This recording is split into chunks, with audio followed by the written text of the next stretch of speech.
घरोघरी मातीच्या चुली या मालिकेच्या येणाऱ्या जबरदस्त भागामध्ये आता स्वतः हिम्मत काका म्हणजेच आता इथे ऋषिकेशचे सख्खे मामा या सगळ्यामध्ये धावून येणार आहेत आणि ते स्वतः आता नानासाहेबांचं नाही तर स्वतः पार्वतीचं मृत्यूपत्र घेऊन येत आता खूप मोठा धमाका होणार आहे आणि पार्वतीच्या मृत्यूपत्रावरून नानांचं मृत्यूपत्र काय आहे हे सुद्धा एका झटक्यात आता उलगडणार आहे।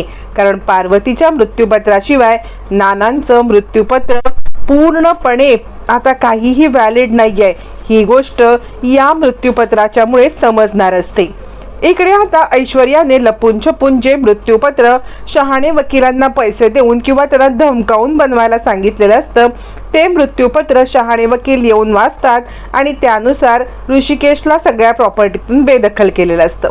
हे सगळं आता सुमित्रा ऐकते तरी सुद्धा सुमित्राला असं वाटत नाही की या सगळ्याची शहानिशा करावी, या सगळ्यामध्ये आपण काहीतरी बघावं की काय खरं काय खोटं आहे, कोण खरं बोलतंय कोण खोटं बोलतंय ते काहीही न करता सुमित्रा मात्र या सगळ्यामध्ये अंधळा विश्वास ठेवत ऋषिकेश आणि जानकीच्या हातातून सगळी सत्ता काढून घेते।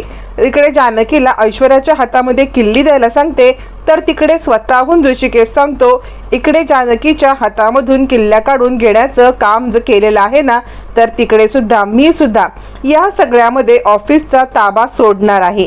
मी पूर्णपणे ऑफिसचा ताबा सोडून या सगळ्यामध्ये आता मात्र मी सुद्धा पूर्णपणे निवृत्त होतो आहे। यावरती सुमित्रा म्हणते मी तुला हे सांगितलेलं नाहीये। यावरती ऋषिकेश म्हणतो जानकीच्या हातामधून किल्ल्या काढून घेण्याची जशी गरज आहे ना तसंच जर मृत्यूपत्रानुसार सगळं करायचं असेल तर माझ्या हातातून सुद्धा आता हे सगळं काढून घेणं गरजेचं आहे आणि तू काढून घेत नसलीस तरी मी माझ्या पत्नीचा स्वाभिमान स्वीकारत मी या सगळ्याला आता मात्र तिलांजली देत आहे। आई मला ह्याची कधीच हाव नव्हती ना आत्ता हाव आहे। मी आत्ताच्या आत्ता हे सगळं सोडून देतोय। इतकंच नाही तर या सगळ्यामध्ये मी यापुढे ऑफिसला जाणार नाही। ऑफिसमधून जे माझं काही सामान आहे ते मी आणेन। यावरती सुमित्रा म्हणते मी तुला हे सांगत नाहीये, उद्या लोक म्हणतील की हिने सावत्रपणा केला। यावरती ऋषिकेश म्हणतो सावत्रपणा सख्खेपणा ह्याच्यावरती माझा विश्वास नाहीये, पण जिथे माझ्या बायकोकडून सगळं काढून घेण्यात आलेलं आहे तिथेच या सगळ्यामध्ये मी सुद्धा ऑफिस सोडणार आहे।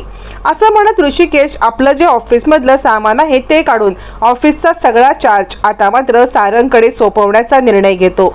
मग आता इकडे जानकी त्याला समजवायला लागते तुम्ही ऐकाल का, या सगळ्यामध्ये सारंग भाऊजींच्या हातामध्ये सत्ता सोपवणं याच्यासाठी माझी नकार नाहीये, पण तुम्हाला समजते का हे सगळं करून आपण ऐश्वर्याच्या हातामध्ये आयतं कोलीत देत आहोत। म्हणजे आपण ऐश्वर्याच्या हातामध्ये हे कोलीत दिल्यावरती ती ऐश्वर्या तिच्या मनाला जसं वाटेल तसं पटेल जसं रुचेल तसं काम करत राहणार आहे आणि मग मात्र आपल्याला काहीच करता येणार नाहीये। यावरती ऋषिकेश म्हणतो जानकी मला खरंच या पैसा प्रसिद्धीची हाव नव्हती। नानांनी हे मृत्यूपत्र केलेलं नाही हे 100%। जानकी म्हणते मला पण याची खात्री आहे की नानांनी हे मृत्यूपत्र केलेलं नाहीये, पण तरी सुद्धा आई याच्यावरती जर का विश्वास ठेवत असेल तर या सगळ्यामध्ये तिला विश्वास ठेवू दे। मला आता तिच्याशी काहीही वाद घालायचा नाहीये। नाना शुद्धीवरती येतील त्यावेळेला मी बघेन काय करायचं ते। असं म्हणत ऋषिकेश आणि जानकी या घरातून पूर्णपणे निवृत्ती घेणार असतात। म्हणजे आता जानकी घरात राहणार पण घरातला सगळा कारभार ऐश्वर्या बघणार आणि ऋषिकेश पण नाना शुद्धीवर येईपर्यंत घरात राहण्याचा निर्णय घेतो। पण ऑफिसचं सगळं जे काही बॅकलॉग असतो तो सगळा सारंगच्या हवाली करण्यासाठी ऋषिकेश ऑफिसला जातो आणि सगळे कागदपत्र गोळा करून ते आता सारंगच्या हवाली करत असताना त्याच्या हातामध्ये असे काही कागदपत्र सापडतात। त्यावरती ऋषिकेश जानकीला फोन करून सांगतो जानकी आश्रमाचे असे काही कागदपत्र आहेत की ज्या कागदपत्रांच्या याच्यामध्ये मला मात्र हे कागदपत्र हिम्मत काकांच्या इथे स्वाधीन करायला लागतील। जानकी म्हणते मग ठीक आहे ना, तुम्ही ते कागदपत्र हिम्मत काकांच्या हवाली करा जेणेकरून हिम्मत काका मग त्या कागदपत्रांचं काय करायचं किंवा या सगळ्यामध्ये आश्रमाच्या कागदपत्रांचं काय करायचं हे बघतील। यावरती ऋषिकेश म्हणतो इतकंच नाही तर दर महिन्याला सुमित्रा आपल्या कंपनीकडून सुमित्रा एंटरप्राइजेस कडून जे काही अमाऊंट आता त्या आश्रमाला जाते ती द्यायची की नाही हे सुद्धा निर्णय आता सारंग सौमित्र आणि आता शर्वरीच घेतील। ते सुद्धा मला आता त्यांना सांगायला पाहिजे. यावरती जानकी म्हणते ठीक आहे, तुम्ही जे काही आहे ते सुद्धा सत्य सगळं हिम्मत काकांना सांगून टाका. हिम्मत काकांना सगळं सांगा आणि मग हिम्मत काका जे काही बोलतील ते तुम्ही बघा. आता मात्र इकडे शहाणे वकिलांनी खूप मोठं काम केलेलं असतं, ते म्हणजे हिम्मत काकांपर्यंत ही बातमी पोहोचवलेली असते. कारण शहाणे वकिलांनी पार्वतीचं सुद्धा मृत्यूपत्र त्यांनीच केलेलं असतं. म्हणजे पार्वतीने जे मृत्यूपत्र केलेलं आहे त्याच्यावरतीच नानांचं मृत्यूपत्र डिपेंडंट असतं. त्यामुळे शहाणे वकिलांनी वाया म्हणजे स्वतः समोर न येता सगळं काही आता कारस्थान हिम्मत काकांच्या कानावरती घातलेलं असतं. मग मात्र हिम्मत काका स्वतःहून ऋषिकेशला भेटायला येत. हिम्मत काका स्वतःहून आलेले बघून ऋषिकेशला तर आश्चर्य वाटतं. आणि काय झाले हिम्मत काका, तुम्ही अचानक इकडे? यावरती हिम्मत काका म्हणतात, बास आता काका म्हणणं बंद कर, आता तू मला मामा म्हण. कारण या सगळ्यामध्ये खरं सांगू का तर ना तू मामाच म्हटलेलं मला बरं वाटेल. यावरती मग मात्र आता इकडे ऋषिकेश म्हणतो, आज काय झालं, आज तुम्ही एकदम हतबल झाल्यासारखे वाटताय. यावरती आता खरंच हिम्मतराव हतबल झालेले असतात. आणि काय हे सगळं मी ऐकतोय, मी हे जे सगळं ऐकतोय ना त्यामध्ये मला असं वाटतंय की खूप मोठा काहीतरी गोंधळ झालेला आहे. यावरती ऋषिकेश म्हणतो, कसला गोंधळ, तुम्ही मला काही नीट सांगाल का? यावरती हिम्मतराव सांगायला लागतात, मी तुला तेच सांगायला इकडे आलेलो आहे. तुला खरं सांगू का तर तुझ्या आईचं मृत्यूपत्र तुला द्यायला आलोय. यावरती ऋषिकेश म्हणतो, काय आईचं मृत्यूपत्र? कालपर्यंत शहाणे वकिलांनी नानांचं मृत्यूपत्र दाखवलं आणि नानांच्या मृत्यूपत्रामध्ये माझ्या नावे काहीच नाहीये. यावरती हिम्मतराव म्हणतात, तुला असं वाटतंय का हे होईल म्हणून? यावरती ऋषिकेश म्हणतो, मला माहितीये की हे असं काहीही होणार नाहीये, पण हे कारस्थान केलेलं आहे आमच्याच घरातल्या आमच्या सुनेने. आणि त्यामुळे आता काय वाच्यता करायची, ती नाना शुद्धीवरती आले ना की वाच्यता होईल या सगळ्याची. असं म्हटल्यावरती हिम्मतराव म्हणतात, त्याची काही गरज नाहीये, मी इथे बसलेलो आहे, तुझा मामा समर्थ आहे. तुला न्याय मिळवून देण्यासाठी तुझा मामा धडपडणार आहे. आणि या सगळ्यामध्ये तुझा मामा तुला न्याय मिळवून देणार, हे तुझ्या आईचं मृत्यूपत्र. असं म्हटल्यावरती आता मात्र इकडे दिवंगत पार्वती आईचं मृत्यूपत्र पाहिल्यावरती ऋषिकेश पूर्णपणे हादरतो. त्यावरती मग मात्र आता इकडे लगेचच सांगायला लागतात, ते म्हणजे आता हिम्मतराव की सगळ्यात महत्त्वाचं म्हणजे ते घर आहे ना ते पार्वतीचं आहे. आणि ही जी कंपनी आहे ना तिची जागा सुद्धा तुझ्या आजोबांची म्हणजे माझ्या वडिलांची आहे. त्याच्यावरती नानासाहेबांनी हे कंपनी बांधलेली आहे. तुझ्या एक गोष्ट लक्षात येते का, त्यामुळे घरावरती पूर्णपणे अधिकार तुझा आणि कंपनीवरती चौघांचा असं असू शकतं. त्यात पण कंपनी तुला 50% आणि बाकी तिघांची 50% असं होऊ शकते. आणि या सगळ्यामध्ये पार्वतीचं मृत्यूपत्र महत्त्वाचं ठरेल. पार्वतीने हे सगळे अधिकार नानासाहेब किंवा नानासाहेबांच्या नंतर तुला असे दिलेले आहेत. असं म्हटल्यावर ते ऋषिकेश म्हणतो, मग या मृत्यूपत्रानुसार आपण सिद्ध करू शकतो का की नानांचं मृत्यूपत्र खोटं आहे? यावरती आता मात्र इकडे हिम्मतराव म्हणतात, हे सिद्ध करायची काहीच गरज नाहीये, कारण नानांचं ओरिजिनल मृत्यूपत्र माझ्याकडे आहे. आता मात्र इकडे ऋषिकेश हादरतो. हिम्मतराव म्हणतात, हो नानांचं खरं मृत्यूपत्र माझ्याकडे आहे. इतकंच नाही तर या सगळ्यामध्ये नानांनी घर पूर्णपणे तुझ्या नावावरती आणि कंपनीमध्ये 50% हिस्सा तुझा आणि 50% तिघांचा असं दिलंय. आता हे सगळं मृत्यूपत्र माझ्याकडे ओरिजिनल आहे, पण मी हे इकडे घेऊन आलेलो नाहीये. हे मृत्यूपत्र माझ्यासोबत आहे, मी ते जानकीच्या हवाले करेन. असं म्हणत असताना तिकडे सारंग येतो. त्यावेळेला मात्र आता हिम्मतराव म्हणतात, खरं सांगायचं तर मला कधी वाटलं पण नव्हतं की तुमचे हे भाऊ तुम्हाला खरंच सावत्रपणाची वागणूक देतील. कारण या सगळ्यामध्ये तुम्ही त्यांच्यासाठी जे काही केलंत ना ते खूप महत्त्वाचं आहे. आणि सारंगच्या समोरच ते सांगतात की हे सगळं आहे ना हे पार्वती आईचं आहे. त्यामुळे पार्वती आईच्या या सगळ्यामध्ये आता मात्र तिच्या मुलाचा हिस्सा नसेल असं कसं होईल? यावरती सारंग विचार करायला लागतो, काहीतरी गडबड आहे. त्यावरती हिम्मतराव म्हणतात, नानांचं ओरिजिनल मृत्यूपत्र माझ्याकडे आहे, आता बदललंय कोणी ते बघा मात्र. असं म्हटल्यावर ती सारंग विचारात पडतो, काय खरं काय खोटं?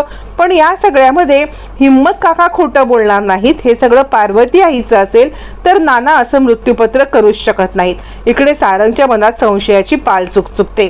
तोपर्यंत हिम्मत काका निघून जातात आणि ऋषिकेशला सांगतात, मी जानकी सोबत मृत्यूपत्र पण देईन, पण तेवढ्याच बरोबर मी जानकीच्या सोबत अजून काही असं देणार आहे ना की ज्याच्यामुळे सगळ्या सत्याचा असा काही उलगडा होईल की की हे सत्य तुमच्या सुमित्रा आईला पण मान्य करावे लागेल. आता हिम्मत काका नक्की काय देणार असतात याची ऋषिकेशला बिलकुल कल्पना नसते. मग मात्र जानकीला हिम्मत काकांनी ज्या ठिकाणी भेटायला बोलवलं असतं त्या ठिकाणी जानकी जाते. त्यावरती हिम्मत काका म्हणतात, ही मृत्यूपत्र तू घेऊन जा. आणि खरं सांगू का तर मी खरं तर शहाणे वकिलांना घेऊन येणार होतो, पण शहाणे वकिलांना धमकवण्यात आलंय. शहाणे वकिलांना धमकवल्यामुळे या सगळ्यामध्ये ते यायला तयार नाहीयेत. पण ही मृत्यूपत्र खरी आहेत ही तू कोर्टात सिद्ध करू शकतेस. तुम्ही कोर्टामध्ये अपील करू शकता आणि हे मृत्यूपत्र खरं आहे आणि ते खोटं आहे हे कोर्टात सिद्ध होईल. तिथे शहाणे काहीच करू शकत नाहीत. पण त्यांना मध्ये आणू नका, त्यांनी हे सांगितले सांगू नका. त्यांच्या जीवावरती बेतलंय. सयाजी रावांनी त्यांना दम दिलेला आहे असं म्हटल्यावरती मग मात्र जानकी सांगायला लागते, ठीक आहे. त्यावरती आता इकडे हिम्मत काका म्हणतात, याच्यापेक्षा खूप महत्वाची गोष्ट मी तुला अजून देणार आहे. यावरती जानकी म्हणते, गोष्ट कसली गोष्ट? यावरती मग मात्र आता इकडे हिम्मत काका सांगायला लागतात, यापेक्षा महत्वाची गोष्ट आहे आणि ती म्हणजे या सगळ्यामध्ये पार्वतीचे दागिने आणि पार्वतीच्या दागिन्यांच्या सोबत आहे ते म्हणजे तिच्या चिठ्ठ्या. असं म्हटल्यावरती हे तर खरंच खूप मोठी गोष्ट आहे असं म्हणत जानकी ते सगळं घेतल्यावरती जानकी आता घरी जाण्यासाठी निघते. ज्या वेळेला जानकी आता मात्र घरी जायला निघते तेव्हा हिम्मत काका म्हणतात, हे सगळं तुझ्या सासूबाईंच्या स्वाधीन कर, म्हणजे त्यांच्या गोष्टी लक्षात येईल. कदाचित तुला नाही माहिती आहे पण त्यांना माहिती आहे ह्या दागिन्यांचं आणि ह्या चिठ्ठीचं महत्त्व. असं म्हटल्यावरती जानकी म्हणते, काय आहे याच्यामध्ये? यावरती हिम्मत काका म्हणतात, मला नाही माहिती, पण हे सगळं दोघींचं गुपित आहे. त्यामुळे तू एक गोष्ट लक्षात ठेव, भूतकाळात घडलेल्या काही घटनांची नांदी आहे ही. तू हे फक्त नेऊन तुझ्या सासूबाईंना दे. यावरती जानकी म्हणते, काका तुम्ही चला ना माझ्यासोबत. हिम्मतराव म्हणतात, तू पुढे हो, तू हे तिच्या हातात दे, मी येतोच. असं म्हणत हिम्मत काका ते दागिने जानकीच्या हवाली करत. आता जानकी ते घेऊन निघून जात. आता घरी आल्यावरती इकडे जानकी सगळे दागिने काढून सुमित्राकडे देते आणि हे हिम्मत काकांनी तुम्हाला द्यायला दिलेत, याच्यासोबत पार्वती आईंच्या चिठ्ठ्या आहेत असं सांगते.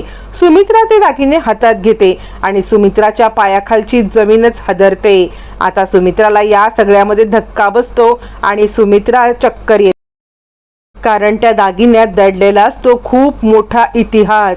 आता हे दागिने ओरिजिनल आणि सुमित्राला दिलेले असेच्या असे खानदानी डिक्टो दागिने नावाने दिलेले असतात आणि त्याच्यामध्ये लिहिलेली चिठ्ठी असते की या सगळ्या खानदानाची वारस ही म्हणजे पार्वती आहे. पण सुमित्राला हे कधी कळूच नाही. सुमित्राला असं वाटावं की हे सगळं नानांचं आहे आणि पश्चात तिचं, कुणाच्याही याच्यावरती आपण जगत नाहीये. यासाठी मी हे सगळे दागिने मी माझ्या भावाकडे देते. ज्या वेळेला सुमित्रा आई म्हणजे तिच्या 3 मुलं किंवा तिची मुलं जेव्हा होतील त्यावेळेला हे दागिने सुमित्राला सुपूर्द करावे आणि मग सुमित्राने ज्याला कुणाला द्यायचे त्याला द्यावे. आणि त्यापेक्षा महत्त्वाचं म्हणजे माझ्या ऋषिकेशचा सांभाळ केल्याबद्दल सगळे अधिकार मी तिला देईन. म्हणजे जरी सुद्धा हे घर माझं असलं आणि कंपनीची जागा सुद्धा माझी असली तरी सुमित्राने माझ्या मुलाला मोठं केले म्हणून हे अधिकार तिचे असतील. आता मात्र सुमित्रा हदरते. इतक्या मोठ्या मनाच्या बाईच्या मुलाला आपण अशी अवस्था केली. आणि त्यावरती खरे मृत्यूपत्र जानकी दाखवते आणि ती सांगते, आता हे मृत्यूपत्र ऐश्वर्याने बदलले, तुम्हाला विश्वास ठेवायचा तर ठेवा, नसेल ठेवायचा तर नका ठेवू. मला हिम्मत काकांनी कोर्टात जायला सांगितले पण मी कोर्टात जाणार नाहीये, कारण मला माझ्या घराची अब्रू सगळ्यात महत्त्वाची आहे. त्यामुळे मी कोर्टात जाणार नाही, पण हे तुमच्यापर्यंत पोहोचवणं मला गरजेचं वाटलं. असं म्हणत जानकीने एका दमात पूर्णपणे सुमित्राची हवा काढून टाकलेली असते आणि खरं मृत्यूपत्र पाहिल्यावरती सुमित्रा